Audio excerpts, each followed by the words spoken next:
Well, good morning. Good to be with you here on this Wednesday, Breakfast with Jesus. And it is yet one more day where it's not very beautiful out there. we're, we're in this wacky pattern. I don't know. It seems like we've had quite a number of days like this where the weather just doesn't want to cooperate and we're just stuck in this gray, gloomy mess. But oh well, we just call on the joy of the Lord and we get through it. That's all we can say, right? But it's good to be with you. Hope your day is starting off well. I'm thankful that we can spend some time together, whether you are able to join me here live or whenever your schedule permits. It's always good to have a little breakfast with Jesus, right? So, good morning to Jack and Ted. Well, good afternoon to you, Ted, over in Germany. Linda, Shalom, Ann, and Vanny. Cindy, good morning. Thank you guys for jumping in and joining me this morning as we get started.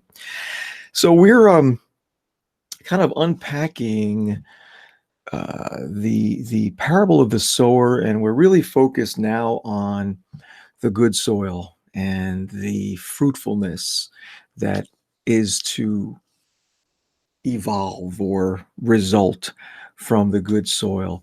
And so I've been really, spending time helping you hopefully understand what that good soil looks like, what it's all about, and how to really be sure that that's what the environment of your heart looks like.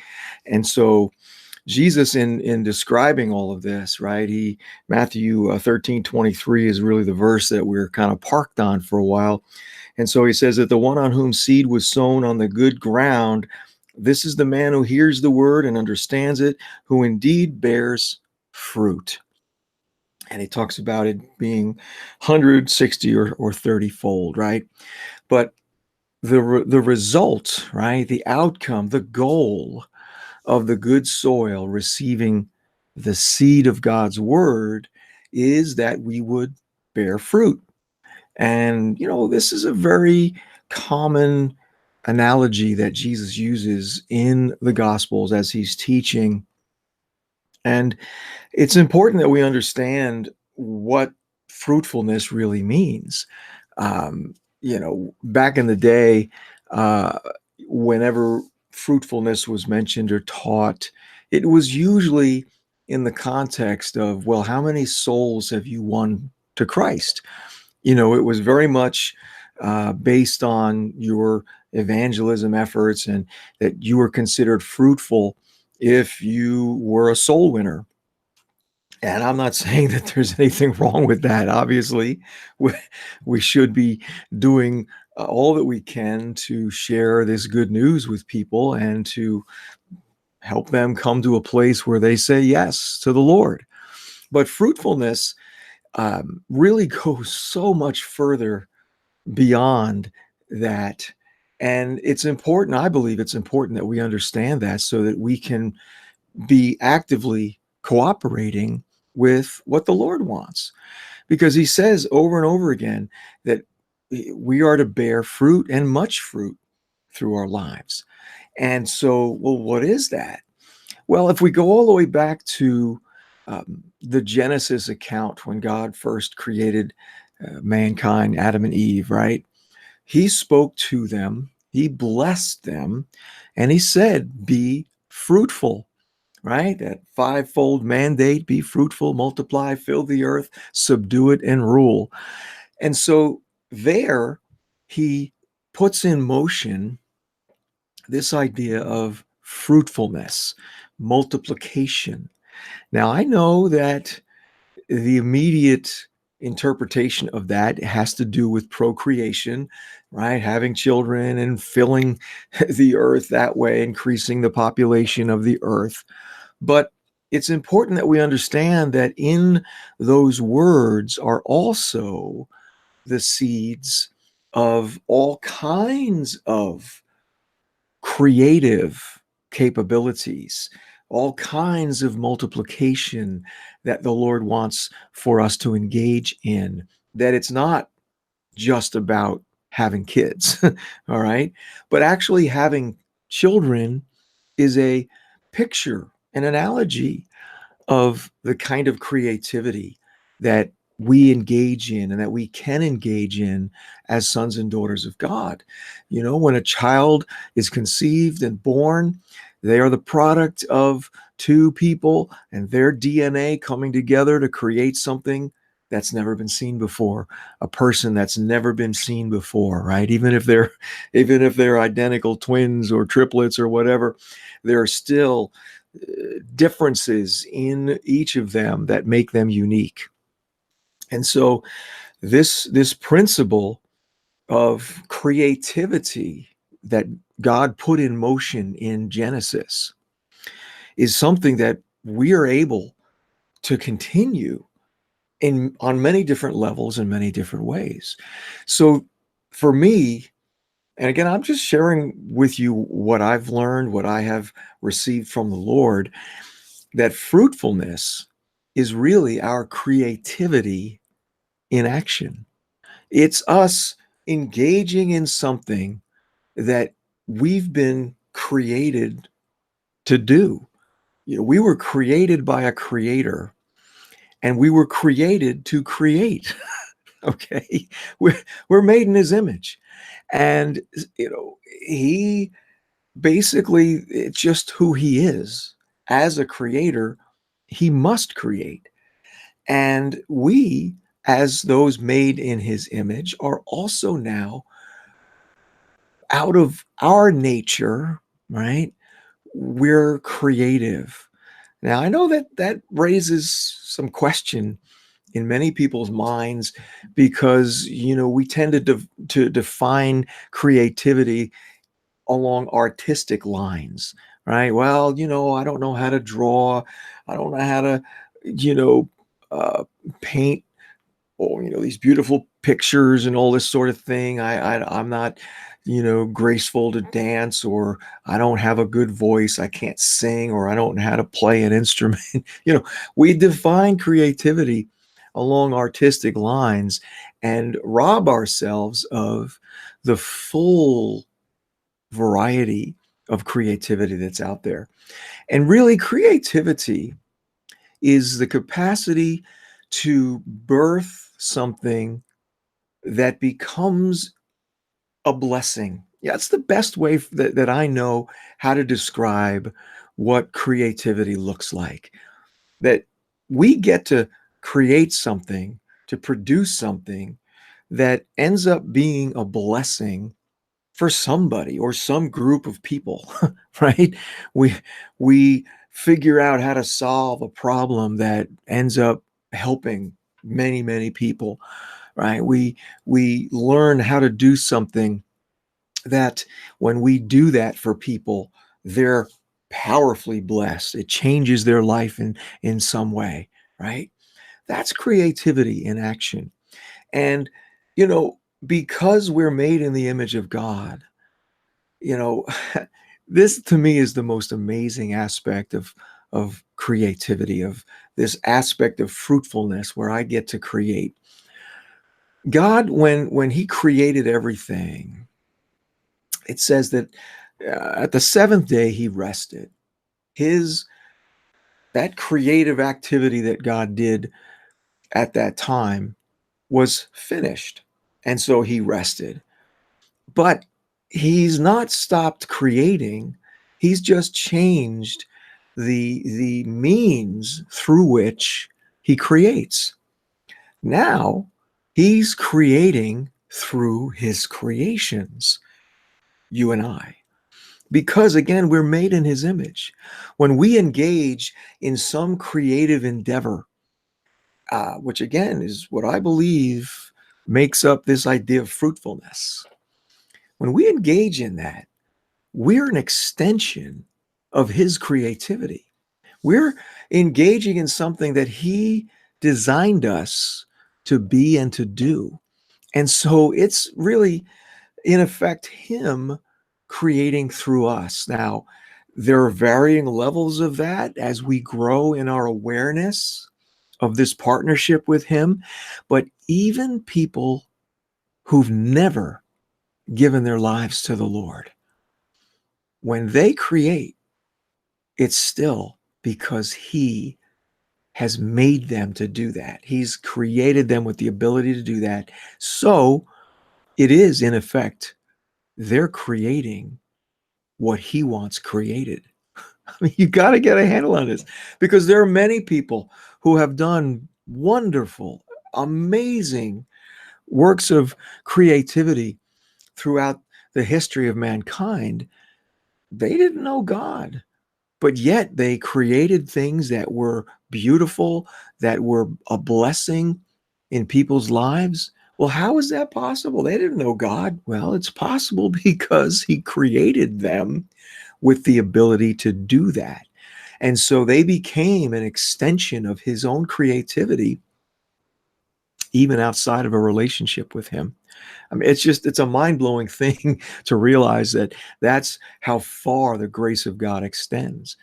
But you see, for you and I who have this relationship with him, we can become even more intentional with our desire to partner with him in being creative in the earth.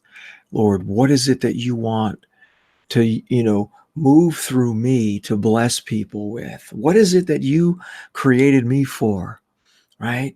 That I can actually do something that's going to be effective in touching people's lives and changing people's lives and bring them into an encounter with you, because I'm doing something that I was made to do. And when I do that, it does affect people. It blesses people, right? So in our pursuit of that, we we have to start to realize that fruitfulness is a developmental process in us, just as it is when you plant a seed in the ground.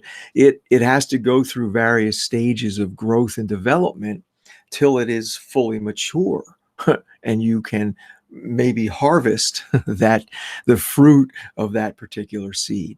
And so we're in that same kind of a vein in our own lives. As we're growing and developing, we're experiencing various growth stages in which we're developing and maturing and learning how to be who he created us to be. I mean, we're not simply following, a genetic code here. We are sentient beings that think and reason and have to make choices in this process. So it's not quite the same as a seed that's just simply following its genetic code. Okay. Um, so a couple of scriptures just to throw your way as we think about our creativity in action. Psalm 128:2 says that when you shall eat the fruit of your hands, you will be happy and it will be well with you. Whew, wow. When we're engaging in that creativity, it's like so satisfying, satisfies you to your very core. Man, this is what I was created for. Wow. On some level, you sit back and go, whew, man, I can do this and enjoy it to the max and also get paid. What? Okay. Proverbs 12:14. A man will be satisfied with good by the fruit of his words, and the deeds of a man's hands will return to him. So we have these promises from the Lord that if we'll engage in this process of growth and creativity, that it's going to be a good thing. In other words, yes, we're going to be blessing many, many people, but it's also going to be a tremendous blessing to us. Why? Because again, we're going to be doing the things that we were created for. So, how do we start to come to grips with this idea of fruitfulness, embodied by the idea of creativity? Well, there's some very practical steps that we can take that will help us in this, right? First of all, do you know what your talents look like? Have you really ever sat down and assessed the areas in which you really feel like, wow, I'm pretty good at this. I have a talent in this particular area. What are the gifts, the abilities that God has given you, that he's created you with? Have you ever looked at that and really gotten a clear sense of what that looks like? um, I would say if you make a list like that and then look at that list and say, so in what ways am I really engaged in expressing these talents, these gifts, these abilities? I tell people many times, use a scale of 1 to 10 where, I'm not really doing much with this, or 10 would be I'm like fully engaged in this particular area of ability that God's given me. And then, you look at that and say, well, okay, so here I've got some abilities and talents that I'm not really using. Well, what do I need to do? How do I need to, change things in my life so that I can begin to function more fully in some of these areas? Because again, why would God give you that? He's not going to just give that to you for no reason. There are things he wants to do through us to be blessings to the world around us. God wants to bless the world through us. Again, as I've mentioned before, our Father is a serial blesser. He can't help himself. And now he gets to do that through you and I. So taking that kind of an inventory and really looking at, well, what am I doing with these gifts and these abilities and these talents that I have? And if I'm not engaging in those, well, what do I need to do? What do I need to change in my life, right? That's a huge step that we need to take. And then the second thing that we have to also understand about this process, right, is that we are, I love how God uses these natural analogies to help us understand the process. Just as we experience most of the world experiences the 4 seasons naturally, right? Where you've got winter, spring, summer, and fall, and that cycle continues. We're about to enter into our summer season up here, and in the northern hemisphere, and so there are seasons of life as well, and it's important to understand where you are in the seasons of your life. Now, what's interesting about the Lord's seasons, he's always active in whatever season that we're in. And to kind of blow our minds even more, you can be in multiple seasons at the same time. Well, how does that work? Well, we develop uh, areas of our life. They develop in different time frames. You can be focused on one particular area. Let's say that you've decided you're going to go back to school and you want to get some training in a particular arena because you really feel like that's something you're supposed to be engaging in and growing in. Okay, well, that's a huge season for you of development that would correspond to the spring season of life, where you are now seeing some growth and real development in your life in a particular area. But maybe in another arena of your life, where let's say that the Lord is showing you that he wants to birth something out of you, that is really big. It may be related to what you're going to school for, but in that particular spot, you're more in a winter season. Well, what does winter look like? Well, winter is really just to engage in the Lord on a very, uh, how can I say? I mean, in the winter, think of it this way: everything's pretty much hibernating, right? Not much going on externally, but we know that there's a lot going on under the surface. There's still much life going on in winter. It's just you can't see it. And so winter is really corresponding with our time to just kind of soak in the Lord's presence, to engage in knowing him in a deeper way, where I'm not really doing a lot, but I am spending a lot of time in his presence, just receiving from him and getting to know him, getting to know what his presence is like, right? That's a winter phase. And so in one particular arena of your life, you could be in a winter time with him, and it's perfectly fine. Whereas in another area, as I say, you're very much engaged in learning and growing and developing, which is like a spring season. right?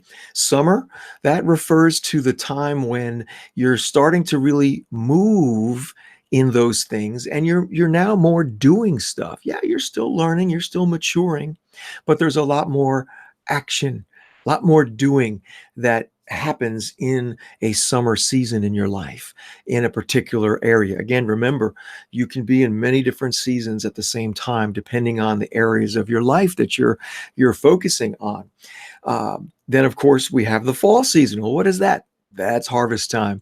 That's when everything really just comes together and the full fruit of what you were created for is now being expressed in a major way, and people are just getting blessed left and right. God is just using you in such a powerful way to make changes in people's lives. That's how this all works. And so in order for us to be able to move towards the goal of seeing 160 or 30 fold return from the seed that has been planted in us, these are the things that we need to start to look at. What season am I in some of these areas of my life, right? What is it that I must do? How do I engage in that season fully in order to stay in step with what the Lord has for me, right? And realize that again, he's outside of time. so so there's not always this linear progression. you know I've found that in my life that I could be in a spring season in a particular area, and I move into a summer season, and then all of a sudden he pulls me back into a springtime thing because there's more that he wants to teach me, more that he wants to show me. And so I step back, into that mode. And I'm really in that mode now in a very real way.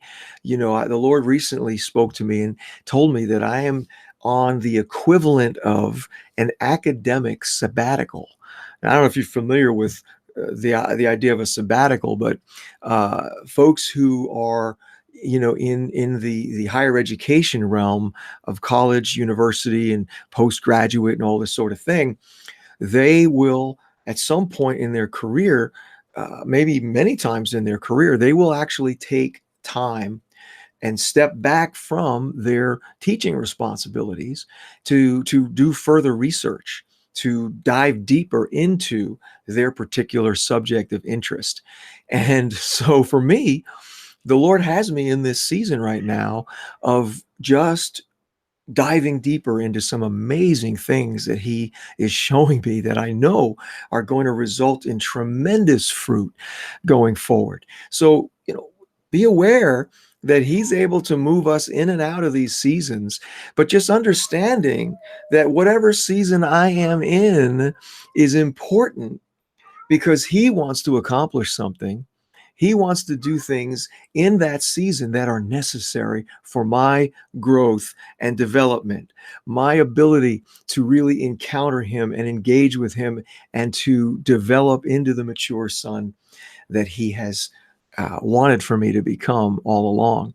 So I hope this is helpful for you as you start thinking about your life and where you are in this particular, in your journey with him of transformation and growth and development. Again, I love helping people get clarity on that. And so reach out if you would like to, work with me and really have someone that can help you get clarity on what your future looks like, on that dream that you were created to birth, right? And how to actually engage with that on some very practical levels. Let me know.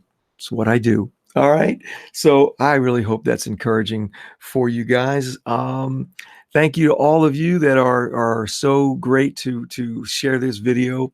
And there's my email. Feel free to reach out either that way or through Facebook message. I'd love to hear from you.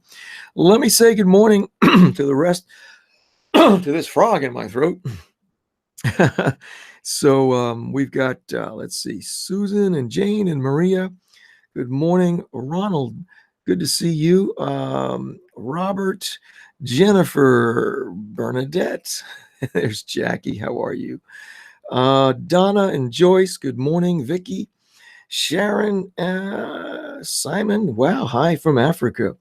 And there's Robin, good morning. Kevin, good morning. Good to see you guys. Thank you so much. I appreciate just the opportunity to hang out with you as always. Hey, go love on somebody real good today and just share this awesome, awesome Papa that we have.